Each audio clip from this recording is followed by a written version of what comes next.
របៀប download វីដេអូពី Facebook តាម Google ដំបូងយើងចូលទៅក្នុង Facebook រួចរកមើលវីដេអូមួយណាដែលយើងស្រឡាញ់ចូលចិត្តយើងចុចកន្លែងពាក្យ share ដើម្បីយើង copy link បន្ទាប់មកយើងចូលទៅក្នុង Google ហើយ search ពាក្យថា fdown.net រួចយើងផាស link ដែលយើងបាន copy ពីក្នុង Facebook មុនហ្នឹង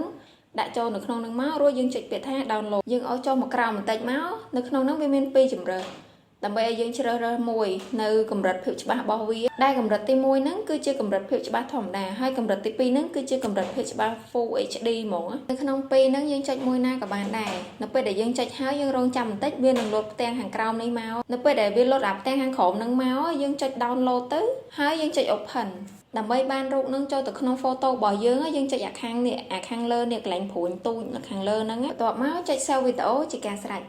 បើចង់ដឹងអ្វីបន្ថែមទៀតសូម comment នៅខាងក្រោមបាយបាយទោះបីជាងឈិនជាអ្នកធ្វើវាក៏ដោយតែគាត់នៅតែធ្វើចរិតម៉ត់ចត់ដដែល